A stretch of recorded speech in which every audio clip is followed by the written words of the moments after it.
Kita kadang-kadang kalau beli cat, terutama cat tembok itu dia butuhnya warna ya, warnanya gitu. Nah, dia kadang-kadang bawa warna dari handphone.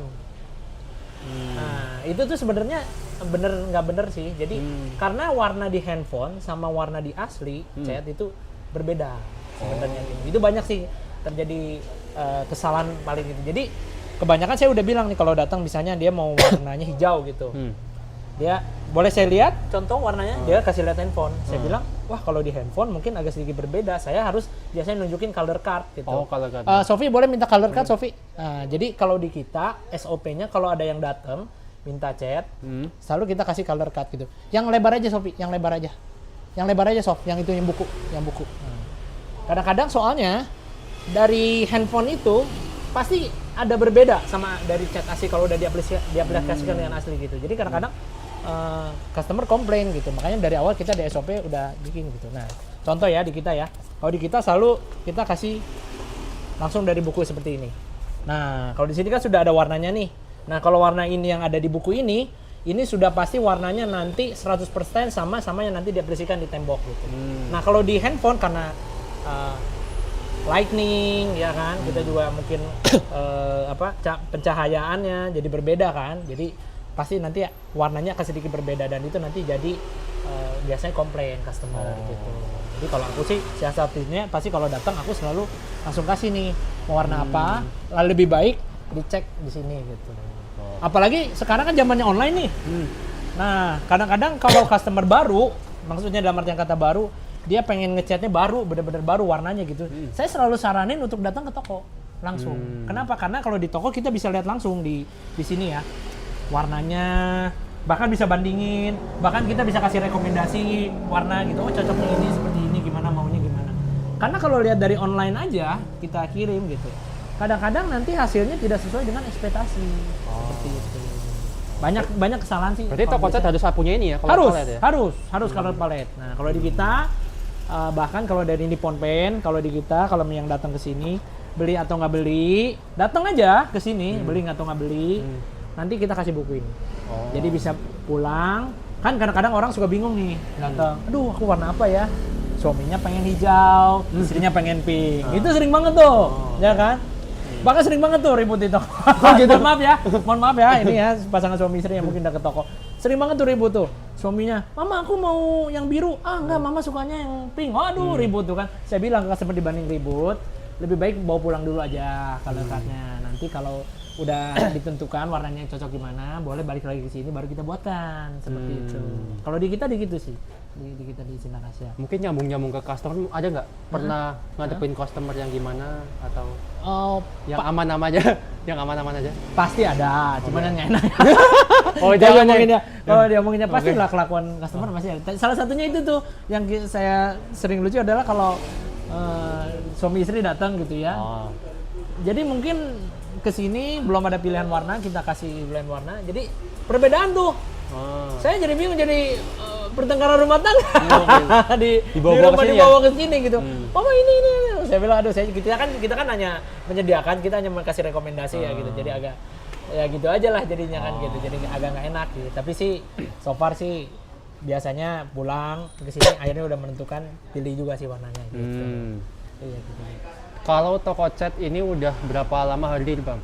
Ya yang seperti saya ngomong tadi, kita udah 60 tahun. Memang dari dulu awal cat itu udah jualan dari zaman dulu kakek saya banget gitu. Tapi saya pernah dengar kalau di net Om, kalau misal bisnis tuh kadang ada cycle-nya, ada runtuhnya, ada naiknya. Nah, betul. itu Om selama Om berbisnis ada nggak yang gitu kayak runtuhnya ada? Tingginya? Pasti ada. Papa saya dan kakek saya dulu pernah ngalami krismon. Karena kita dari 1960. 1960. Jadi pernah ngerasain krismon, pernah ngerasain 98, pernah ngerasain pokoknya semua up and down di bisnis tuh mereka udah ngerasain lagi. Cuman ya gimana caranya untuk bertahan.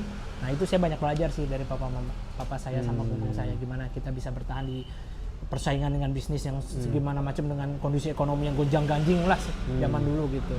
Kita dengan nilai-nilai yang ada di Sinar Asia sih dari zaman dulu sampai sekarang ya kita tetap usahain harus bertahan gitu. Salah satunya ya itu kepercayaan customer dan juga harga dan kualitas kita harus tetap kita jaga ya. Harga murah, kualitas bagus tuh, menjawab pertanyaan yang tadi kan gitu. Ada nggak tips mungkin sebagai business owner mungkin bisa di luar sana mungkin kalau misal mereka tidak mengulangi kesalahan yang sama mungkin pada saat mereka runtuh sikap yang mereka ambil itu harusnya gimana? Ambil keputusannya itu gimana? Ngambil keputusan ya kalau misalnya lagi bisnis misalnya lagi down segala macam. lagi jelek. Kalau saya sih yang pasti pertama kita harus benar-benar bagusin operasional toko pertama kali itu. Tokonya harus benar, oke. Terus kedua juga karyawan. Terutama kita ngomong toko bisi ya, karyawan harus kita jaga teamworknya, kita juga harus jaga bagaimana dia memperlakukan customer gitu. Ketiga, stok barang kalau di toko ya. Stok barang itu harus penting banget, kita harus dalam hal ini mengatur stok supaya jangan overstock gitu ya. Keempat, kalau zaman sekarang inovasi. Inovasi penting banget kalau menurut saya sih ya. Ngikutin perkembangan zaman ya. Contohnya kayak sekarang nih Sinar Asia, aku lagi mencoba rebranding kan, jadi Sinar Asia baru. Dengan adanya perkembangannya sekarang, aku pengen brandingin lagi jadi Sinar Asia baru gitu ya. Contohnya ya itu salah satu inovasi rebranding dengan ada e-commerce. Nah kita juga ada nih kebenaran di toko-toko e-commerce itu, toko hijau sama toko oranye udah ada. Kita udah ada, jadi kalau yang mau beli sekarang udah bisa tuh. Nama tokonya apa Bang? Boleh? PT Sinar Asia Baru. Oke. PT Sinar Asia Baru. Mungkin Sinar Asia Baru deh kalau misalnya di Shopee sama di Tokopedia. Nah, saya juga rada kaget tuh pertama kali di sini bikin gitu kan. Ternyata customernya tuh bisa membuka banyak gitu, banyak market tuh terbuka jadinya gitu. Dan artian kata, saya pernah ada yang beli sampai ke Aceh.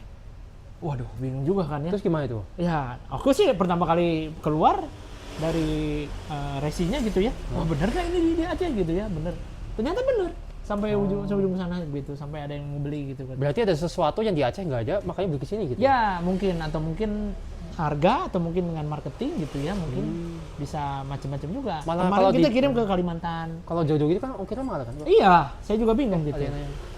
Bang, aku pernah ngecat kamar sendiri ternyata hasilnya nggak rata. Itu kenapa ya? Nah, pertanyaan bagus. Udah langsung ke teknik ya. Kalau nggak rata itu pertama dicek dulu kondisi temboknya. Pertama itu dulu.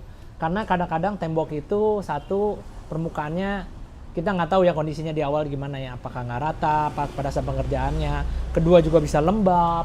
Nah, itu sangat berpengaruh tuh kelembapan tembok itu. Kadang-kadang orang suka salah kaprah. Kalau ngecat tuh catnya yang disalahin kan. Nomor satu sebenarnya paling penting adalah temboknya dulu gitu. Temboknya kita lihat dulu nih pada saat pengerjaannya bagaimana, apakah dia udah di aci dengan rapi permukaannya gitu. Kalau memang belum, saran saya pertama jangan langsung dicat, tapi kita pakai yang namanya pelamir tembok. Nah, pelamir tembok ini fungsinya untuk meratakan tembok supaya yang retak-retak terus nggak rata gitu ya kan, kita ratain dulu gitu. Nah, setelah pakai pelamir sebenarnya kita ada lagi namanya cat dasar. Sebelum dia dipakein cat berwarnanya, cat dasar biasanya warnanya abu-abu atau krem gitu, atau putih kadang-kadang gitu cat dasar. Setelah cat dasar baru kita pakai cat tembok. Nah, kalau udah 3 itu sih selama temboknya nggak bermasalah, saya jamin sih pasti bagus. Tapi yang pertama harus dibenerin adalah temboknya. Itu yang kadang-kadang orang masih suka salah kaprah gitu. Jadi di temboknya itu kita harus benerin dulu, dalam artian kata apakah itu retak rambut, kadang-kadang kan pengerjaannya kurang bagus, kadang-kadang juga semennya pada saat pembuatannya juga kurang oke gitu. Nah, itu harus benerin dulu baru dicat. Jadi ada beberapa lapis supaya sempurna hasilnya. Tapi memang sih kualitasnya juga jujur aja berpengaruh ya. Semakin semakin harganya makin bagus, makin kualitasnya makin oke, pasti daya tutupnya lebih bagus dan hasilnya lebih baik.